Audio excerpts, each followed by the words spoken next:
Technologies are transforming production systems while sharply increasing demands on water, energy, and critical minerals. India will continue to take confident steps towards Viksit Bharat, balancing ambition with inclusion. As a growing economy with expanding trade and capital needs, India must also remain deeply integrated with global markets, exporting more and attracting stable long-term investment. As I begin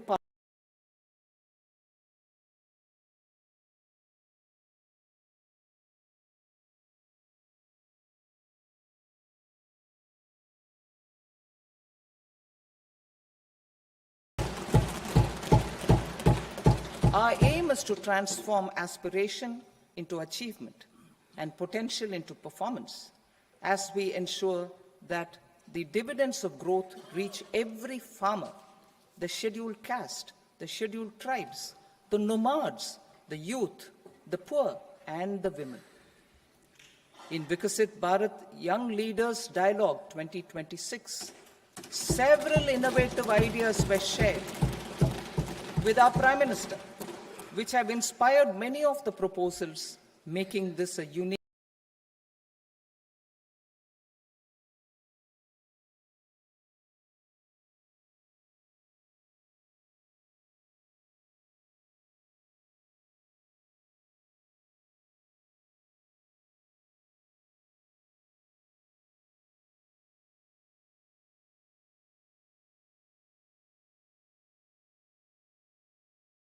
inspired by three Kartavya. Our first Kartavya is to accelerate and sustain economic growth by enhancing productivity and competitiveness and building resilience to volatile global dynamics.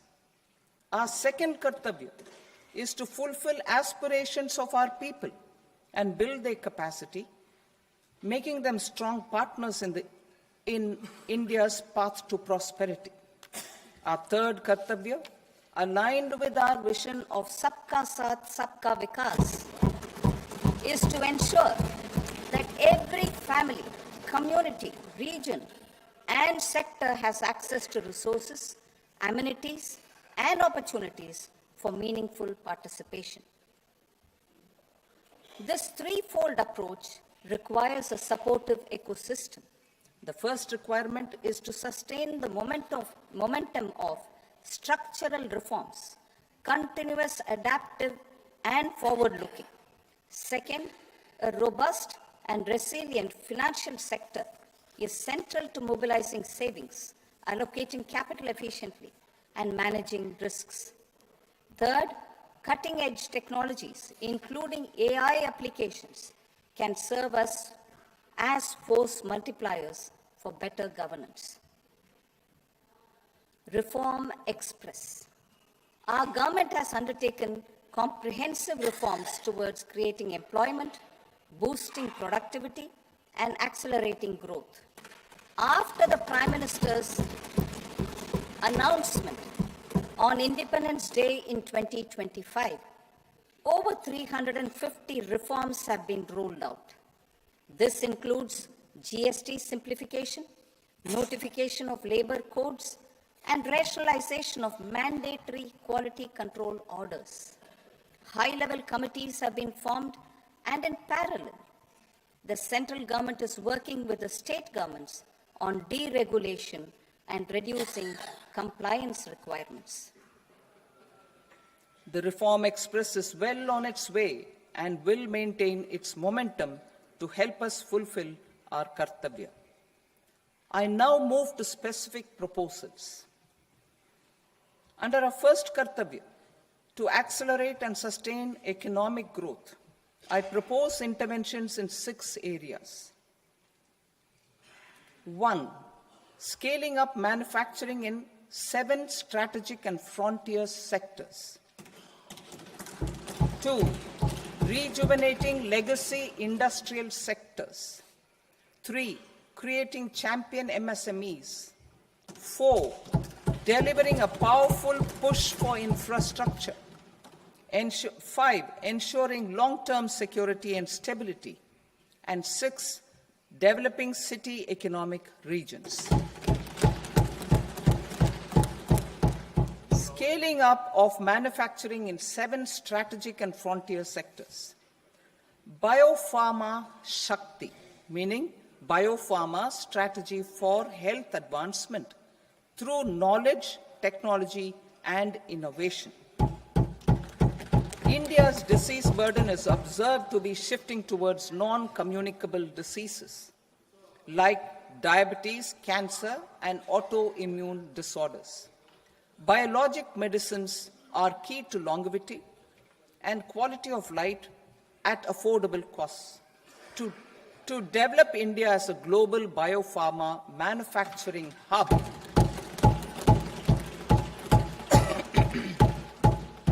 I proposed the Biopharma Shakti with an outlay of 10,000 crores over the next 5 years.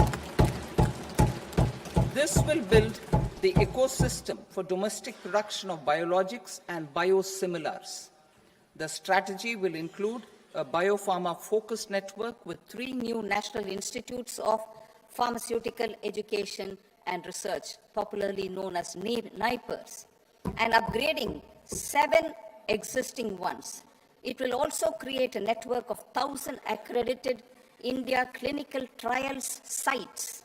We propose to strengthen the Central Drug Standard Control Organization to meet global standards and approve timeframes through approval timeframes through a dedicated scientific review cadre and specialists. India's Semiconductor Mission 1.0 expanded India's semiconductor sector capabilities.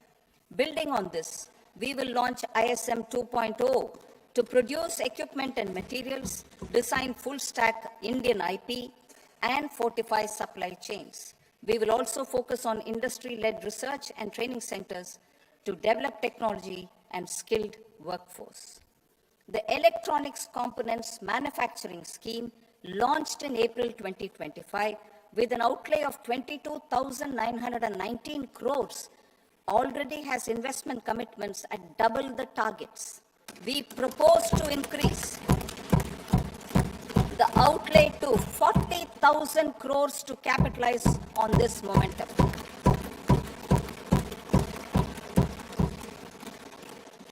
A scheme for rare earth permanent magnets was launched in 2025 November.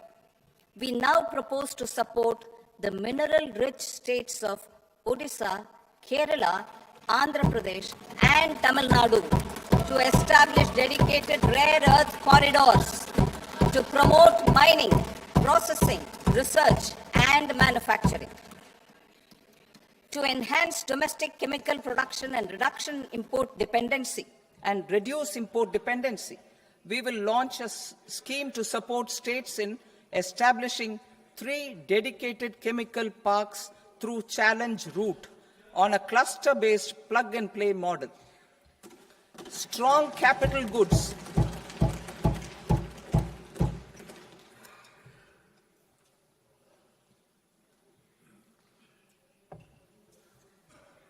Strong capital goods capability is a determinant of productivity and quality across different sectors. Towards building this capacity, I propose the following.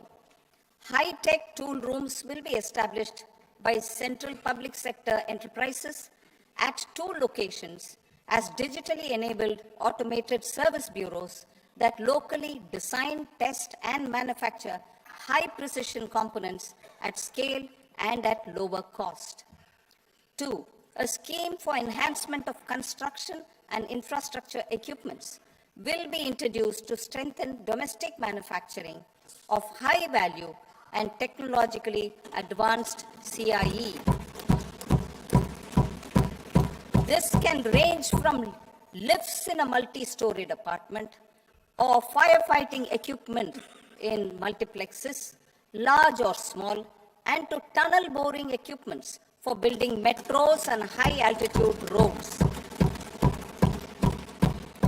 I also propose a scheme for container manufacturing to create a globally competitive container manufacturing ecosystem with a budgetary allocation of 10,000 crores over a 5-year period. For the labor-intensive textile sector, I propose an integrated program with 5 subparts. 1. The National Fiber Scheme for Self-Reliance in Natural Fibers, such as silk, wool, and jute, man-made fibers, and new age fibers. Textile expansion and employment scheme to modernize traditional clusters with capital support for machinery, technology upgradation, and common testing and certification centers. 3. The National Handloom and Handicraft Program to integrate and strengthen existing schemes and ensure targeted support for weavers and artisans. Tex Eco Initiative to promote globally competitive and sustainable textiles and apparels. Samarth 2.0 to modernize the upgrade the textile skilling ecosystem through collaboration with industry and academic institutions. Further, I propose to set up mega textile parks in challenge mode. They can also focus on bringing value addition to technical textiles. I propose to launch the Mahatma Gandhi Gram Swaraj initiative to strengthen khadi, handloom, and handicrafts. This will help in global market linkage and branding. It will streamline and support training, skilling, quality of process, and production. This will benefit our weavers, village industries, One District, One Product ODOP initiative, and also our rural youth. India has the potential to emerge as a global hub for high quality, affordable sports goods. I propose a dedicated initiative for sports goods that will promote manufacturing, research, and innovation in equipment design as well as material sciences. Rejuvenation of legacy industrial clusters. I propose to introduce a scheme to revive 200 legacy industrial clusters to improve their cost competitiveness and efficiency through infrastructure and technology upgradation.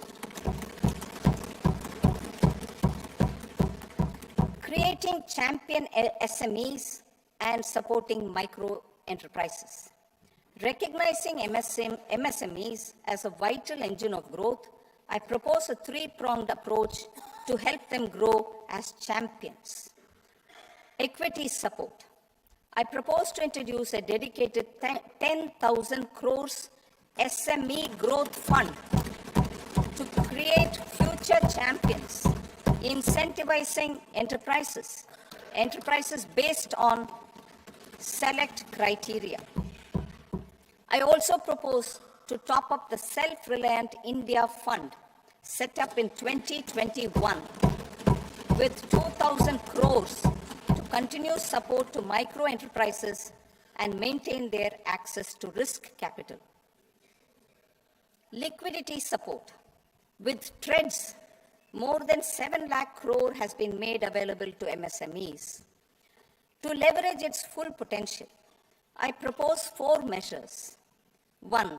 Mandate TREDS as the transaction settlement platform for all purchases from MSMEs by CPSEs, serving as a benchmark for other corporates. 2. Introduce a credit guarantee support mechanism through CGTMSE for invoice discounting on TREDS platform. 3.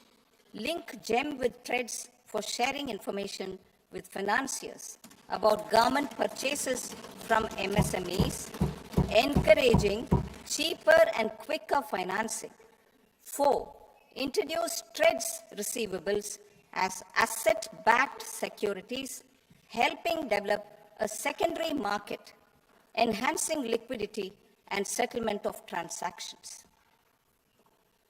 Professional support.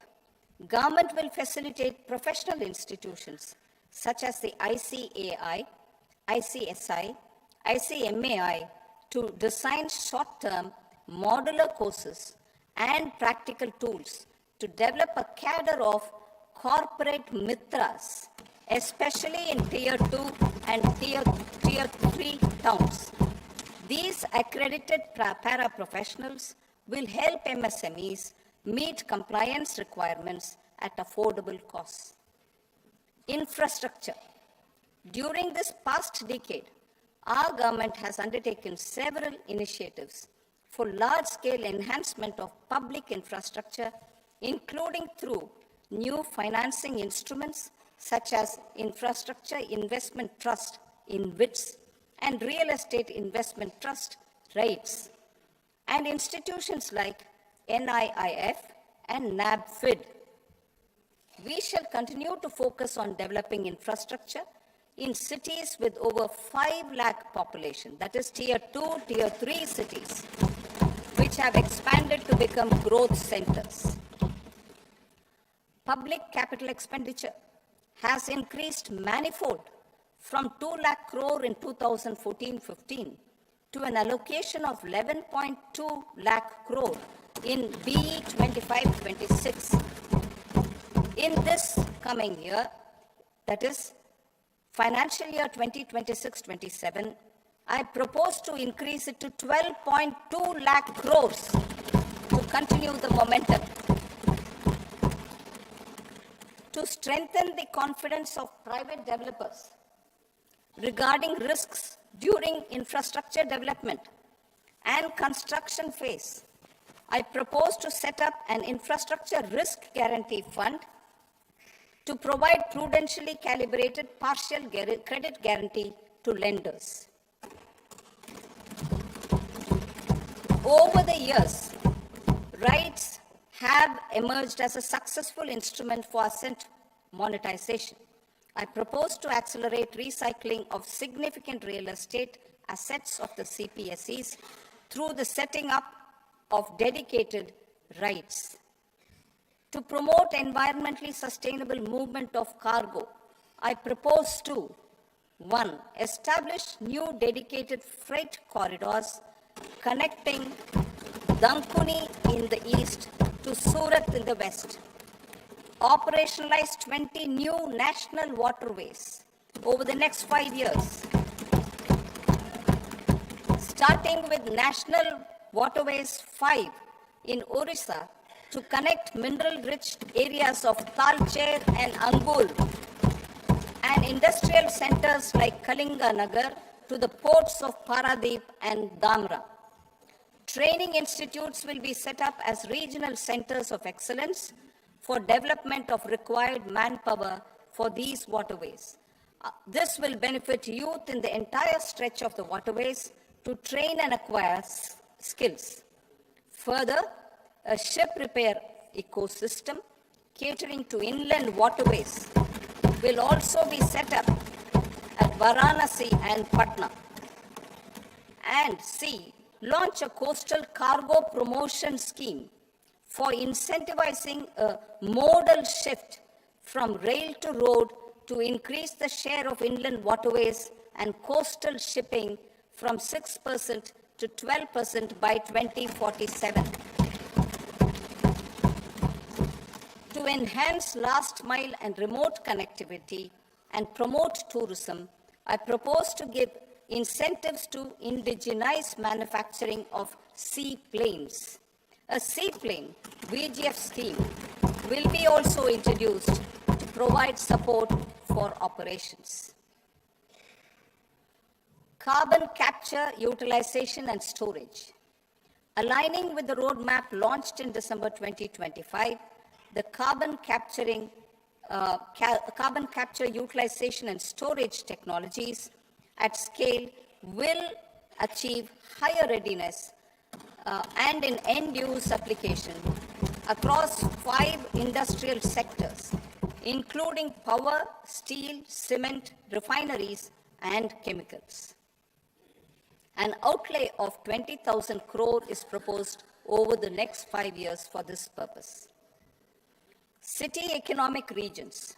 Cities are India's engines of growth, innovation, and opportunities. We shall now focus on Tier 2, Tier 3 cities, and even temple towns, which need modern infrastructure and basic amenities. This budget aims to further amplify the potential of cities to deliver the economic power of agglomerations by mapping city economic regions based on their specific growth drivers. An allocation of 5,000 crore per CER over 5 years is proposed for implementing their plans through a challenge mode with a reform-cum-result-based financing mechanism. In order to promote environmentally sustainable passenger systems, we will develop 7 high-speed rail corridors between cities as growth connectors, namely Mumbai to Pune, Pune to Hyderabad, Hyderabad to Bengaluru, Hyderabad to Chennai, Chennai to Bengaluru, Delhi to Varanasi, Varanasi to Siliguri.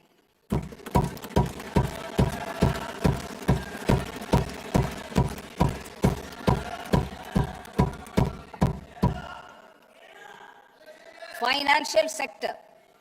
The Indian banking sector today is characterized by strong balance sheet, historic highs in profitability, improved asset quality, and coverage exceeding 98% of villages in the country. At this juncture, we are well placed to futuristically evaluate the measures needed to continue on the path of reform-led growth of this sector. I propose setting up a high-level committee on banking for Vikasit Bharat. High-level committee on banking for Vikasit Bharat to comprehensively review the sector and align it with India's next phase of growth while safeguarding financial stability, inclusion, and consumer protection. The vision for NBFCs for Vikasit Bharat has been outlined with clear targets for credit disbursement and technology adoption in order to achieve scale and improve efficiency in the public sector NBFCs. As a first step, it is proposed to restructure the Power Finance Corporation and Rural Electrification Corporation. I propose a comprehensive review of the foreign exchange management non-debt instruments rules to create a more contemporary, user-friendly framework for foreign investments consistent with India's evolving economic priorities. Corporate bond market. I propose to introduce a market-making framework with suitable access to funds and derivatives on corporate bond indices. I also propose to introduce total return swaps on corporate bonds. Municipal bonds. To encourage the issuance of municipal bonds of higher value by larger cities, I propose an incentive of 100 crore rupees for a single bond issuance. 100 crore rupees for a single bond issuance of more than 1,000 crore. The current scheme under Amrit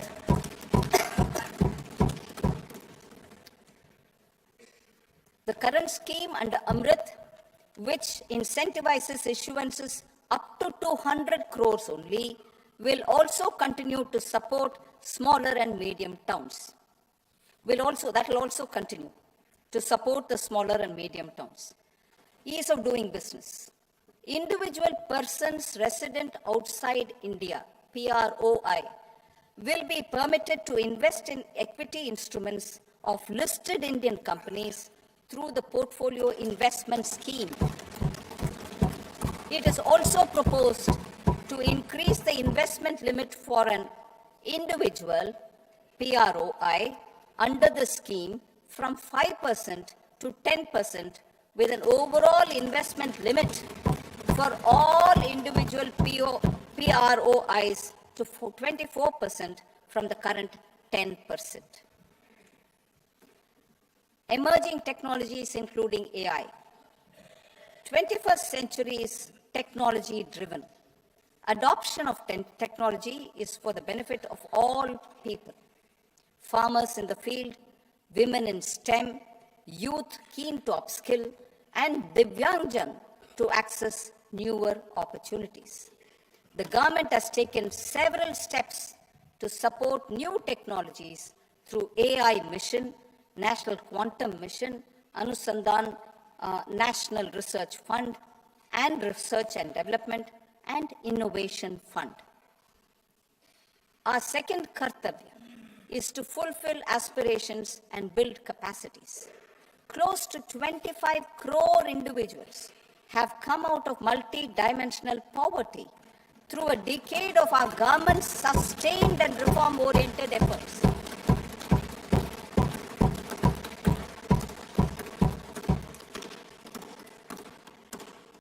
Our government has therefore decided to place a renewed emphasis on the service sector to provide a pathway to fulfilling aspirations of a youthful India with the following measures. I propose to set up a high-powered education to employment and enterprises standing committee to recommend measures that focus on services sector as a core driver of Viksit Bharat. This will make us a global leader in services with a 10% global share by 2047. The committee will prioritize areas to optimize the potential for growth, employment, and exports. They will also assess the impact of emerging technologies, including AI, on jobs and skill requirements and propose measures thereof. To create a range of skilled career pathways, a new range of skilled career pathways for our youth, I propose interventions in the following sectors. Health. Existing institutions for allied health professionals will be upgraded and new AHP institutions established in private and government sectors. This will cover 10 selected disciplines, including optometry, radiology, anesthesia, OT technology, applied psychology, and behavioral health, and add 1 lakh AHPs over the next 5 years. A strong care system covering geriatric and allied care services will be built. A variety of NSQF-aligned programs will be developed to train multi-skilled caregivers, combining core care and allied skills such as wellness, yoga, and operation of medical assistive devices. In the coming year, 1.5 lakh caregivers will be trained.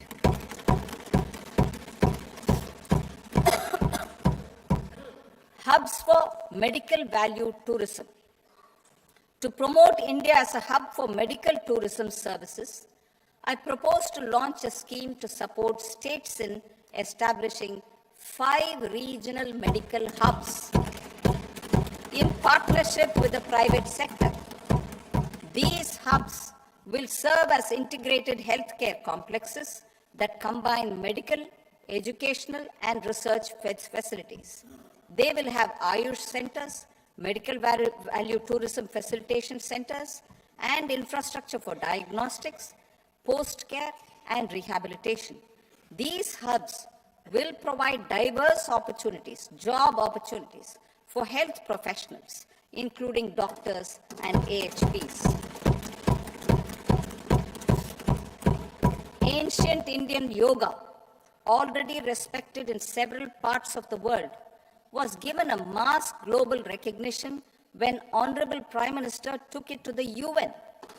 Post-COVID, Ayurveda gained a similar global acceptance and recognition. Exporting quality Ayurveda products helps farmers who grow the herbs and youth who process the products.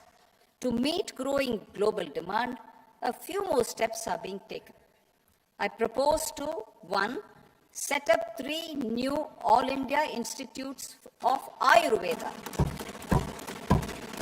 2.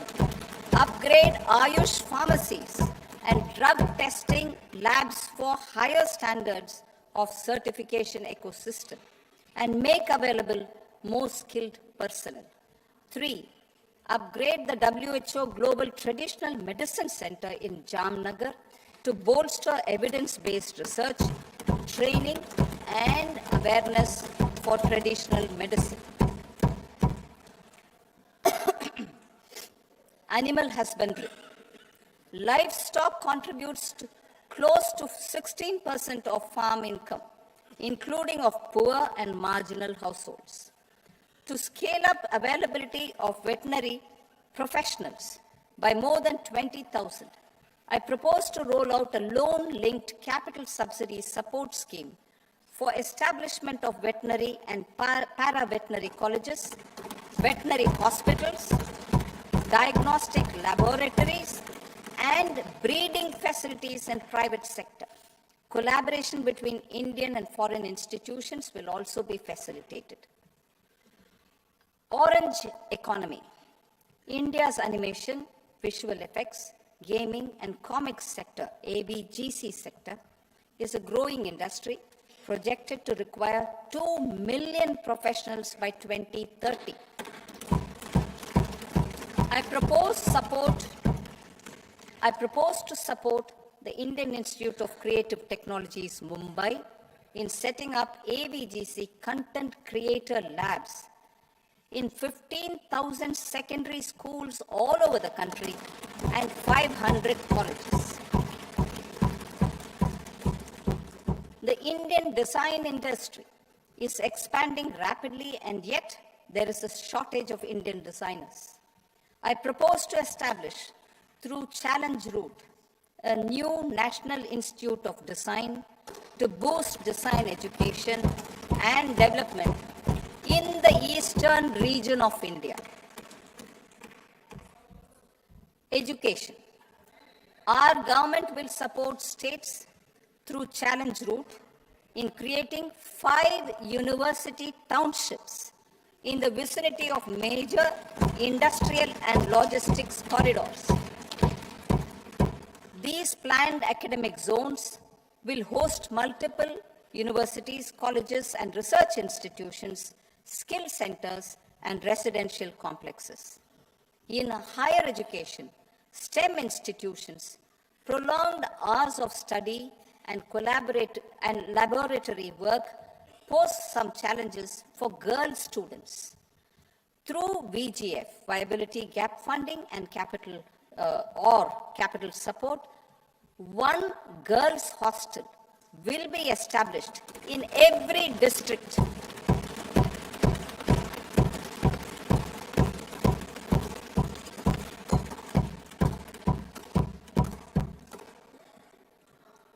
To promote astrophysics and astronomy via immersive experiences, 4 telescope infrastructure facilities will be set up or upgraded. The National Large Solar Telescope, the National Large Optical Infrared Telescope, the Himalayan Chandra Telescope, and the Cosmos 2 Planetarium. Tourism. The tourism sector has the potential to play a large role in the employment generation, forex earnings, and expanding the local economy. I propose to set up a National Institute of Hospitality by upgrading the existing National Council for Hotel Management and Catering Technology. It will function as a bridge between academia, industry, and government. I also propose a pilot scheme for upskilling 10,000 guides in 20 iconic tourist sites through a standardized, high-quality, 12-week training course in hybrid mode in collaboration with the Indian Institute of Management. A national destination digital knowledge grid will be established to digitally document all places of significance, cultural, spiritual, and heritage. This initiative will create a new ecosystem of jobs for local researchers, historians, content creators, and technology partners. India has the potential and opportunity to offer world-class trekking and hiking experience. We will develop ecologically sustainable mountain trails in Himachal Pradesh, Uttarakhand, and Jammu Kashmir. Also in Araku Valley in the Eastern Ghats and Podigai Malai in the Western Ghats. Turtle trails along key nesting sites in the coastal areas of Odisha, Karnataka, and Kerala. And 3, bird watching trails along the Pulikat Lake in Andhra Pradesh, Tamil Nadu. It's on the border. Under the visionary leadership of Honorable Prime Minister, we established the International Big Cat Alliance in 2024. This year, India is hosting the first ever Global Big Cat Summit, where heads of governments and ministers from 95 range countries will deliberate on collective strategies for conservation. Heritage and culture tourism. I propose to develop 15 archaeological sites, including Lothal, Dholabira, Rakhi Gadi, Adichanallur, Saranath, Hastinapur, and Leh Palace into vibrant experiential cultural destinations. Excavated landscapes will be open to the public through curated walkways. Immersive storytelling skills and technologies will be introduced to help conservation labs, interpretation centers, and guides. The sports sector provides multiple means of employment, skilling, and job opportunities. Taking forward the systematic nurturing of sports talent, which is set in motion through the Khelo India program earlier, I propose to launch a Khelo India mission to transform the sports sector over the next decade. The mission will facilitate an integrated talent development pathway supported by training centers, which are foundational, intermediate, and elite levels. B, systematic development of coaches and support staff.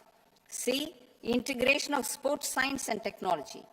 D, competitions and leagues to promote sports culture and provide platforms. And E, development of sports infrastructure for training and competition. Our third Kartavya aligns with our vision of Sabka Saath, Sabka Vikas towards Vikasit Bharat.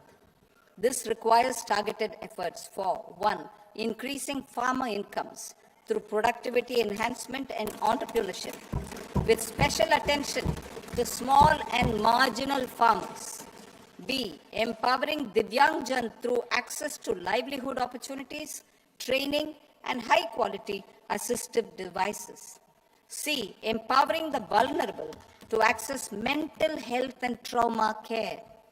D, focus on the Purvodaya states and the Northeast region to accelerate development and employment opportunities. Fisheries. We will undertake initiatives for integrated development of 500 reservoirs and Amrit Sarovars.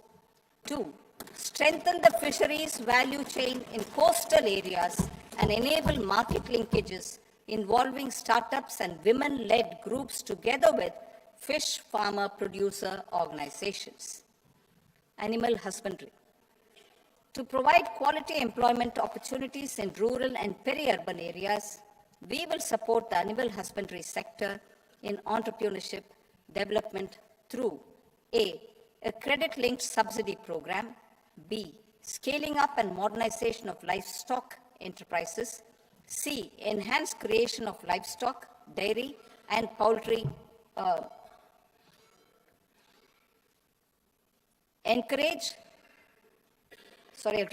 enhanced creation of livestock, dairy, and poultry-focused integrated value chains, and D, encourage creation of livestock farmer-producer organizations. High-value agriculture. To diversify farm outputs, increase productivity, enhance farmers' incomes, and create new employment opportunities, we will support high-value crops such as coconut, sandalwood, cocoa, cashew in the coastal areas, agar trees in northeast, and nuts such as almonds, walnuts, and pine nuts in our hilly regions. These, all of them, will be supported. India is the world's largest producer of coconuts. About 30 million people, including nearly 10 million farmers, depend on coconuts for their livelihood. To further enhance competitiveness in coconut production, I propose a coconut promotion scheme to increase production and enhance productivity through various interventions, including replacing and non-productive trees with new saplings or plants or varieties in major coconut growing states. A dedicated program is proposed for Indian cashew and cocoa to make India self-reliant in raw cashew and coconut production and processing, enhance export competitiveness, and transform Indian cashew and Indian cocoa into premium global brands by 2030. Sandalwood. Sandalwood is closely linked to India's social and cultural heritage.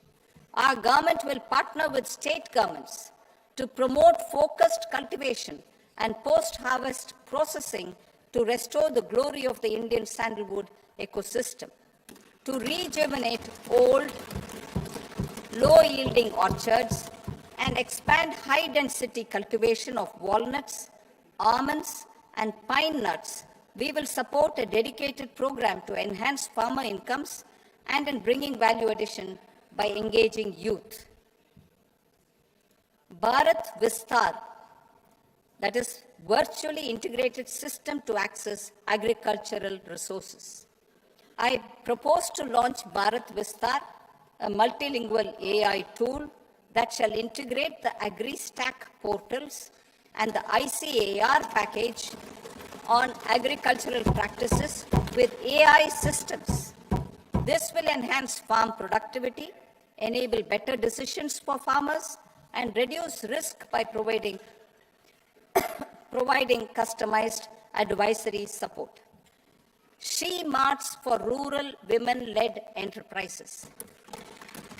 Building on the success of Lakpati Didi program, I propose to help women take the next step from credit-linked livelihoods to being owners of enterprises.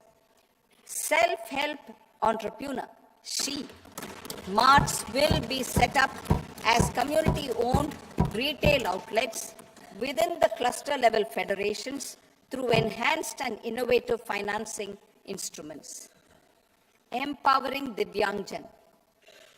Divyangjan Kaushal Yojana. Information technology, AVGC sectors, hospitality and food and beverages sectors often offer task-oriented and process-driven roles which are suitable for Divyangjan. We will ensure dignified livelihood opportunities through industry-relevant and customized training specific to each Divyangjan group. Divyang Sahara Yojana. Timely access to high-quality assistive devices for all eligible Divyangjan is a fundamental need. I propose to 1. Support the Artificial Limbs Manufacturing Corporation of India, ALIMCO, to set up and to scale up production of assistive devices, invest in R&D and AI integration, strengthen PM Divyasha Kendras, and support setting up of assistive technology marts as modern retail style centers where Divyangjan and senior citizens can see, try, and purchase assistive products. Reaffirming our commitment to mental health and trauma care. There are no national institutes for mental health care in North India. We will therefore set up a NIMHANS 2 and also upgrade national mental health institutes in Ranchi and in Tezpur as regional apex institutions. Emergencies expose families, particularly the poor and vulnerable, to unexpected expenditure. We will strengthen and increase these capacities by 50% in district hospitals by establishing emergency and trauma care centers. Focus on Purvodaya states and northeastern regions. Purvodaya, I propose the development of an integrated East Coast industrial corridor with a well-connected node at Durgapur, creation of 5 tourism destinations in 5 Purvodaya states, and the provision of 4,000 e-buses. Buddhist sites in northeastern region. The northeastern region is a civilizational confluence of Theravada and Mahayana or Vajrayana traditions. I propose to launch a scheme for development of Buddhist circuits in Arunachal Pradesh, Sikkim, Assam, Manipur, Mizoram, and Tripura. The scheme will cover preservation of temples and monasteries, pilgrimage interpretation centers, connectivity, and pilgrim amenities. 16th Finance Commission. On 17th November 2025, the 16th Finance Commission submitted its report to the President. As mandated under Article 281 of the Constitution, the government is to lay the report along with the explanatory memorandum on the action taken report on the recommendations of the Commission in Parliament, which, Sir, Honorable Speaker, you've allowed me to do at the commencement of this session. The government has accepted the recommendation of the Commission to retain the vertical share of devolution at 41%. As recommended by the Commission, I have provided 1.4 lakh crores of rupees to the states for the year 2026-2027 as Finance Commission grants. These include rural and urban local body and disaster management grants. Fiscal consolidation. Government has been delivering on our fiscal commitments consistently without compromising on social needs. To strive towards accepted standards of fiscal management in Budget 25-26, I had indicated that the central government would target reaching a debt to GDP ratio of 50 plus or minus 1% by 2030-31. In line with this, the debt to GDP ratio is estimated to be 55.6% of GDP in BE 26-27, compared to 56.1% of GDP in RE 25-26.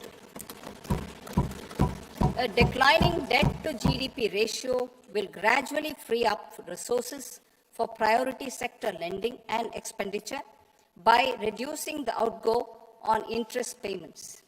One of the main operational instruments for debt targeting is the fiscal deficit.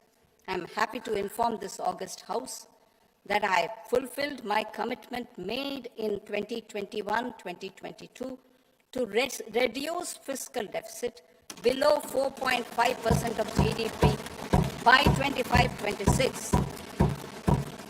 In RE 25-26, the fiscal deficit has been estimated at par with BE of 2025-26 at 4.4% of GDP. In line with the new fiscal prudence path of debt consolidation, the fiscal deficit in BE 26-27 is estimated to be 4.3% of the GDP.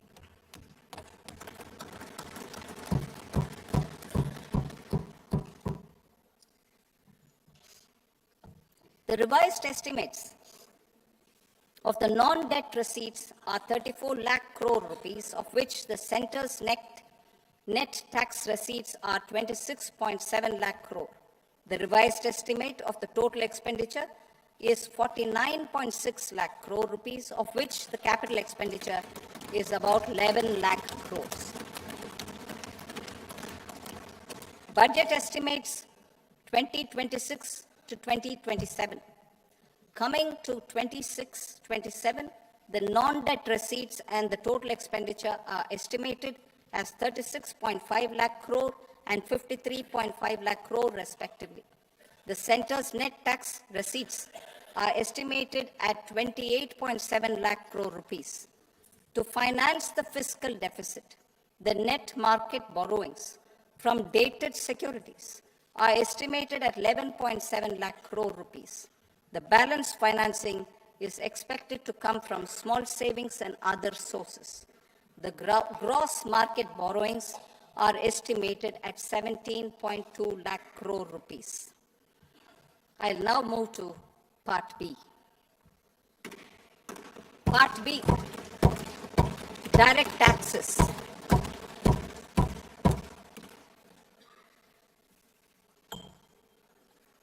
Honorable Speaker, sir, I now present my proposals on direct taxes. New Income Tax Act. In July 2024, I announced a comprehensive review of the Income Tax Act 1961. This was completed in a record time, and the Income Tax Act 2025 will come into effect from 1st April 2026. The simplified income tax rules and forms will be notified shortly, giving adequate time to taxpayers to acquaint themselves with its requirements. The forms have been redesigned such that ordinary citizens can comply without difficulty. Ease of living.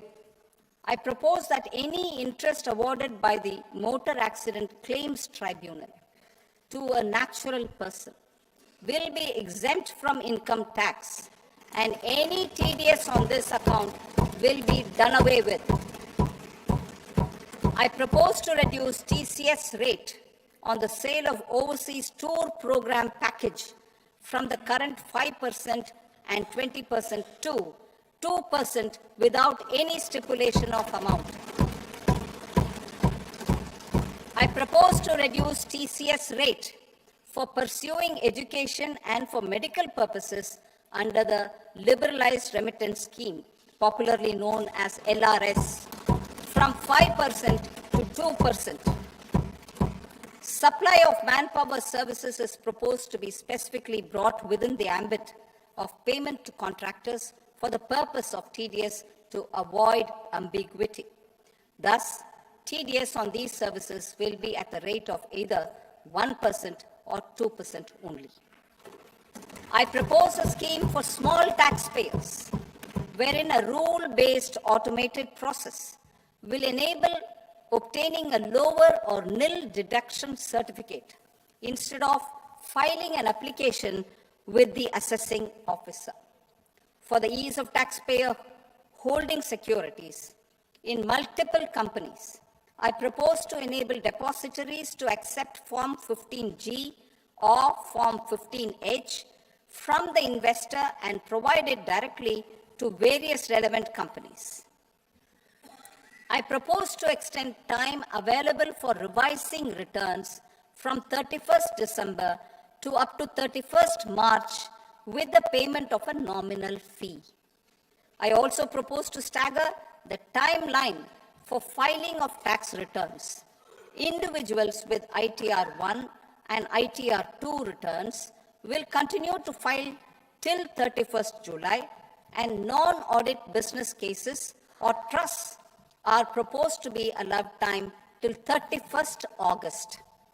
TDS on sale of immovable property by a non-resident is proposed to be deducted and deposited through resident buyers and his or her PAN-based challan instead of requiring a TAN, which is a temporary accounting number. To address practical issues of small taxpayers like students, young professionals, tech employees, relocated NRIs, and such others, I propose to introduce a one-time 6-month foreign asset disclosure scheme for these taxpayers to disclose income or assets below a certain size. This scheme would be applicable for two categories of taxpayers, namely, A, who did not disclose their overseas income or assets, and B, who disclosed their overseas income and or paid due tax but could not declare the asset acquired. For category A, the limit of undisclosed income or asset is proposed to be up to 1 crore rupees. They need to pay 30% of fair market value of asset or 30% of undisclosed income as tax and 30% as additional income tax in lieu of penalty, and would thereby get immunity from prosecution. For category B, asset value is proposed to be up to 5 crore rupees. Here, immunity from both penalty and prosecution will be available with a payment of fee of 1 lakh rupees. Rationalizing penalty and prosecution. Multiplicity of proceedings are hindrance to the ease of doing business. I propose to integrate assessment and penalty proceedings by way of a common order for both. There will be no interest liability on the taxpayer on the penalty amount for the period of appeal before the first appellate authority, irrespective of the outcome of appeal process. Further, quantum of prepayment is being reduced from 20% to 10% and will continue to be calculated only on core tax demand. As an additional measure for reducing litigation, I propose to allow taxpayers to update their returns even after reassessment proceedings have been initiated, and an additional 10% tax rate over and above the rate applicable for the relevant year. The assessing officer will then use only this updated return in his proceedings. There is already a framework for immunity from penalty and prosecution in the cases of underreporting. I propose to apply this framework for immunity to misreporting too. However, in such a case, the taxpayer will need to pay 100% of the tax amount as an additional income tax over and above the tax and interest due. Penalties for certain technical defaults, such as failure to get accounts audited, non-furnishing of transfer pricing audit report, and default in furnishing statement for financial transactions, are proposed to be converted into fee.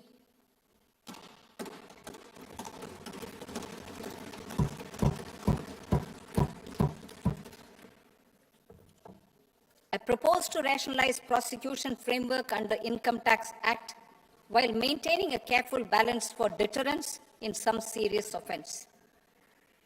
Non-production of books of account and documents and requirement of TDS payment where payment is made in kind are being decriminalized. Further, minor offenses will attract fine only. The remaining prosecutions will be graded commensurate with the quantum of offense. They will entail only simple imprisonment with maximum imprisonment reduced to 2 years and power to courts to convert even those into fines. There is no penalty. There is no penalty presently for non-disclosure of non-immovable foreign assets with aggregate value less than 20 lakh rupees. I propose to also provide them with immunity from prosecution with retrospective effect from 1/10/2024.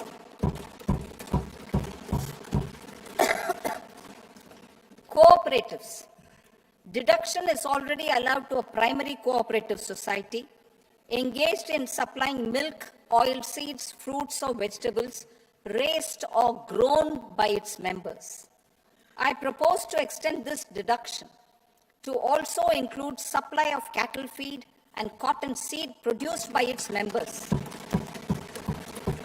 I propose to allow inter-cooperative society dividend income as deduction under the new tax regime to the extent it is further distributed to its members. I further propose to allow exemption for a period of 3 years to dividend income received by a notified national cooperative federation on their investments made in companies up to 31/1/2026. This exemption would be allowed only for dividends further distributed to its member cooperatives. Supporting IT sector as India's growth engine. India is a global leader in software development services, IT-enabled services, knowledge process outsourcing services, and contract R&D services relating to software development. These businesses and their segments are quite interconnected with each other. All these services are proposed to be clubbed under a single category of information technology services with a common safe harbor margin of 15.5% applicable to all.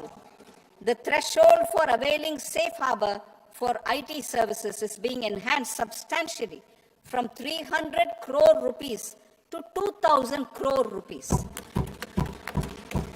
Safe harbor for IT services shall be approved by an automated rule-driven process without any need for tax officer to examine and accept the application.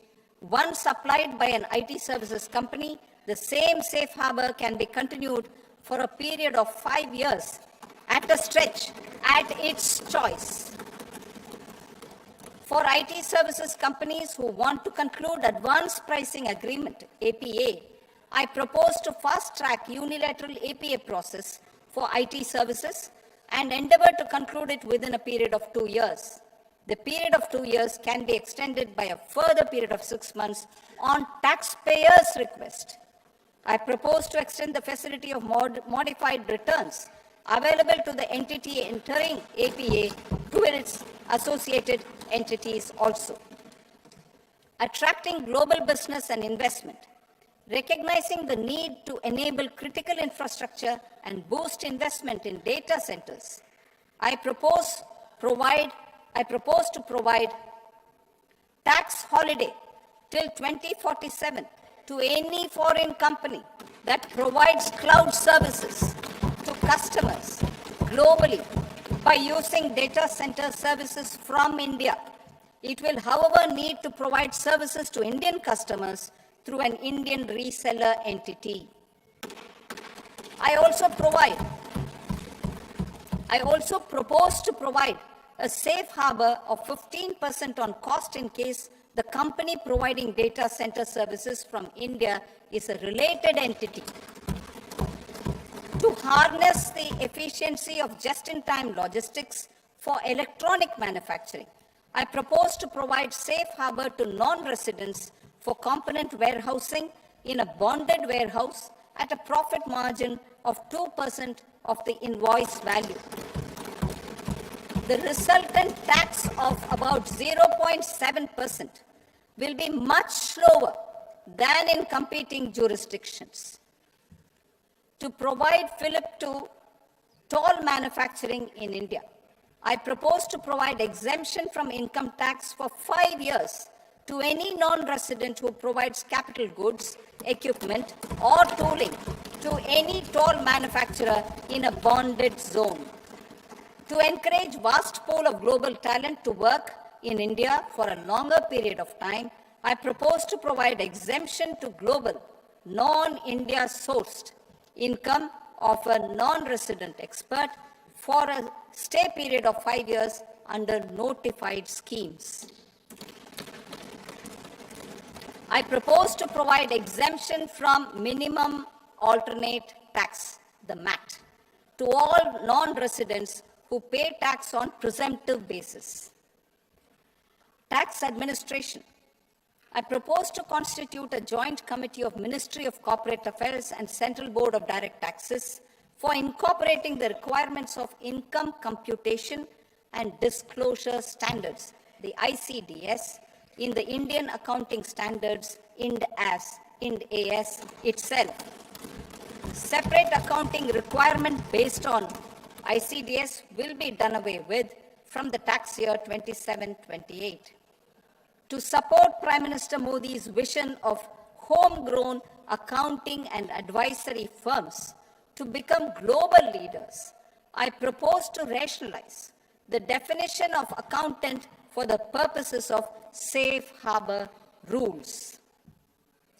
Other tax proposals. Change in taxation of buyback was brought in to address the improper use of buyback route by promoters. In the interest of minority shareholders, I propose to tax buyback for all types of shareholders as capital gains. However, to disincentivize misuse of tax arbitrage, promoters will pay an additional buyback tax. This will make effective tax 22% for corporate promoters. For non-corporate promoters, the effective tax will be 30%. TCS rate for sellers of specific goods, namely alcoholic liquor, scrap, and minerals, will be rationalized to 2%, and that on Tendu leaves will be reduced from 5% to 2%. I propose to raise the STT on futures to 0.05% from the present 0.02%. STT on options premium and exercise of options are both proposed to be raised to 0.15% from the present rate of 0.1% and 0.125% respectively.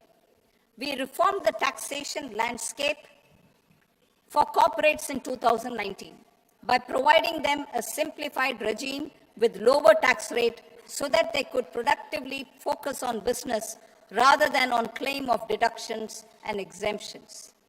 To encourage companies to shift to the new regime, set-off of brought forward MAT credit, minimum alternate tax credit, is proposed to be allowed to companies only in the new regime. Set-off using available MAT credit is proposed to be allowed to an extent of 1/4 of the tax liability in the new regime.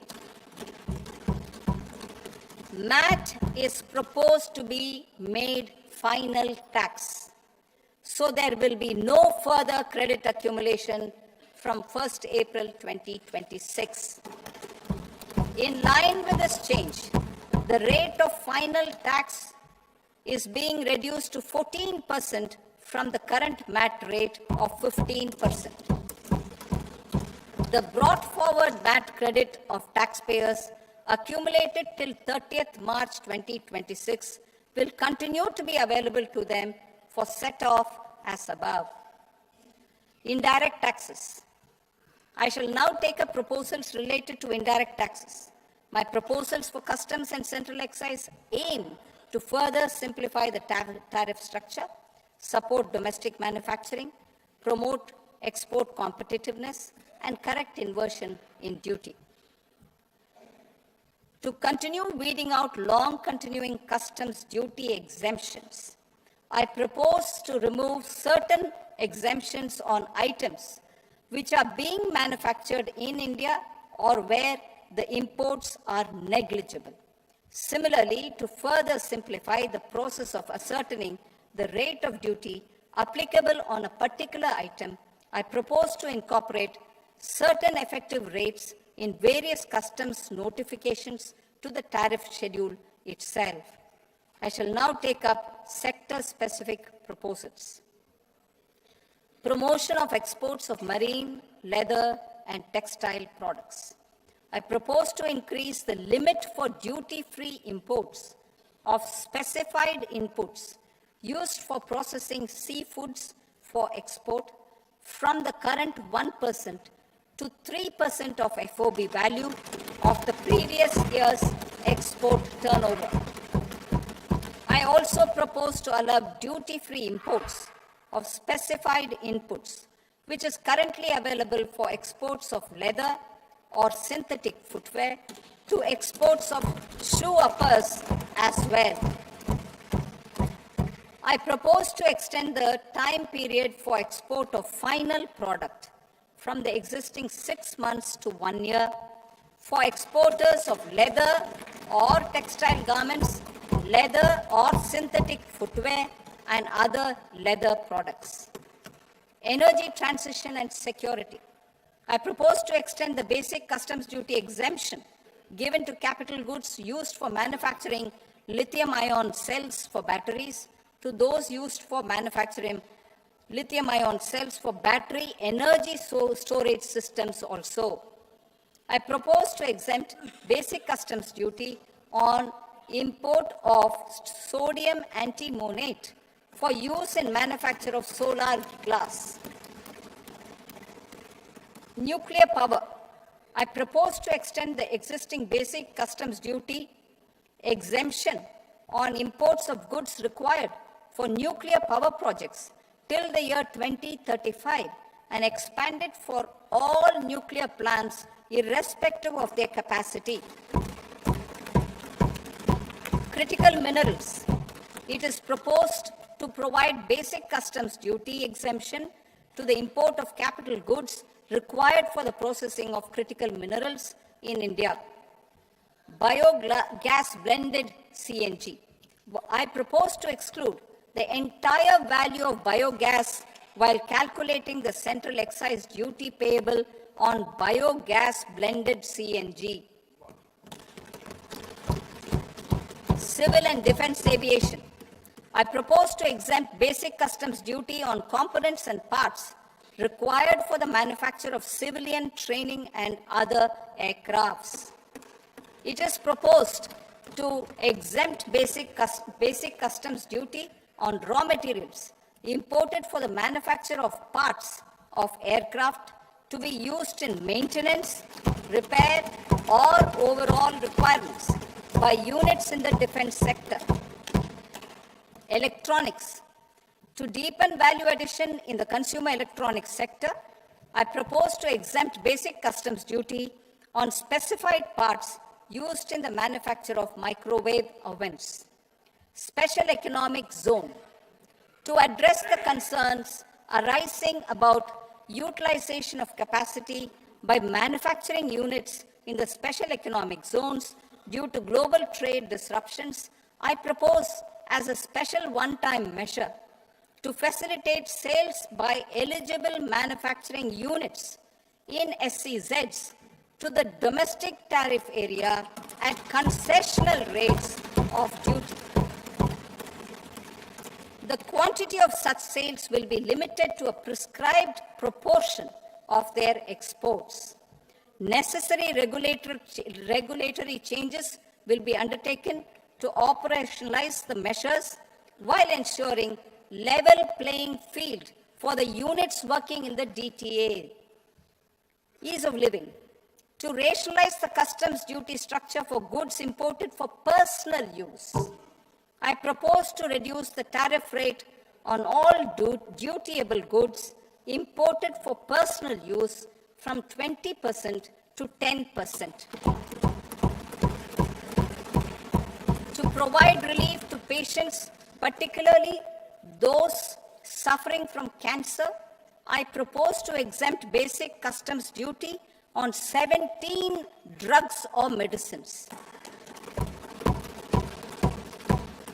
I propose also to add 7 more rare diseases for the purposes of exempting import duties on personal imports of drugs, medicines, and food for special medical purposes used in their treatment. Customs process. India's role and share in the global trade is poised for a major leap in line with our ambition and journey towards Viksit Bharat.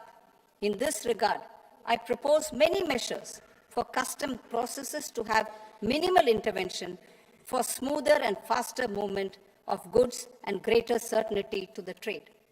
Trust-based systems.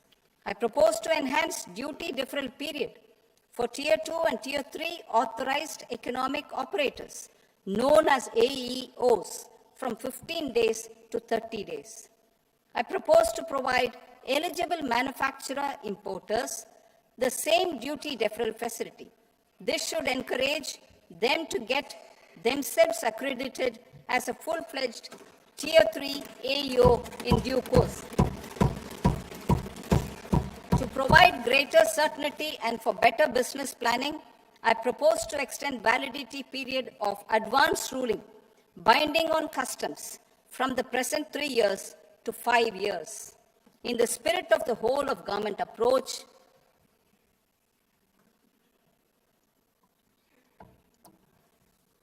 government agencies will be encouraged to leverage AEO accreditation for preferential treatment in clearing their cargo. Regular importers with trusted, long-standing supply chains will be recognized in the risk system so that the need for verification of their cargo every time can be minimized. Export cargo using electronic sealing. Export cargo using electronic sealing will be provided through clearance from the factory premises to the ship. For import of goods not needing any compliance, filing of bill of entry by a trusted importer and arrival of goods will automatically notify customs for completing their clearance formalities. This will enable goods to be released immediately on arrival. The customs warehouse framework will be transformed into a warehouse operator-centric system with a self-declarations, electronic tracking, and risk-based audit. These reforms will move away from the current system of officer-dependent approvals and reduce transaction delays and compliance costs. Ease of doing business. Approvals required for cargo clearance from various government agencies will be seamlessly processed through a single and interconnected digital window by the end of the financial year. Processes involved in clearance of food, drugs, plant, and animal and wildlife products, accounting for about 70% of interdicted cargo, will be operationalized on this system by April 2026 itself. For goods not having any compliance requirement, clearance will be done by customs immediately after online registration is completed by the importer, subject to the payment of duty. Customs integrated system will be rolled out in 2 years as a single integrated and scalable platform for all customs processes. Utilization of non-intrusive scanning with advanced imaging and AI technology for risk assessment will be expanded in a phased manner with the objective to scan every container across all the major ports. New export opportunities to support Indian fishermen to fully harness the economic value of marine resources beyond our territorial waters. The following measures will be taken. A. Fish catch by an Indian fishing vessel in exclusive economic zone or on the high seas will be made free of duty. Landing of such fish on foreign port will be treated as export of goods. Safeguards will be put in place to prevent misuse during fish catch, transit, or transshipment. To support aspirations of India's small businesses, artisans, and startups to access global markets through e-commerce, I am pleased to announce complete removal of the current value cap of 10 lakh rupees per consignment on courier exports. In addition, handling of rejected and returned consignments will be improved with effective use of technology for identifying such consignments. I propose to revise provisions governing baggage clearance during international travel to address genuine concerns of passengers. The revised rules will enhance duty-free allowances in line with the present-day travel realities and provide clarity in temporary carriage of goods brought in or taken out. There are honest taxpayers who are willing to settle disputes by paying all their dues, but they get deterred due to negative connotation associated with penalty. They will now be able to close cases by paying an additional amount in lieu of penalty.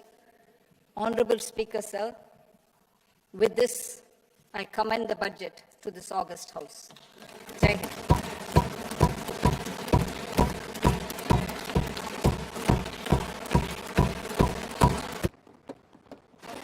Hind. Item number 3 माननीय वित्त मंत्री जी. Honorable Finance Minister. Item number 2, sir. 3. Sir, with your permission, I rise to lay on the table of the the following statements under Section 3, 1 of the Fiscal Responsibility and Budget Management Act of 2003, medium-term fiscal policy cum fiscal policy strategy statement, and macroeconomic framework statement. Item number 4 माननीय वित्त मंत्री जी. Sir, with your permission, I move for leave to introduce the Finance Bill 2026. प्रश्न ये है कि The question is that the bill as introduced by the minister may be passed. Those who are in favor may say ayes. Those against may say noes. I think the ayes have it. The ayes have it. The permission is granted. Kindly introduce the bill. The bill. माननीय सदस्य Honorable members, you are informed that the copy of the budget speech will be available at the publication counter, and the documents related to budget will also be provided on the member portal and mobile phones. The proceedings of the House are adjourned till 2nd of February 2026 till 11 a.m.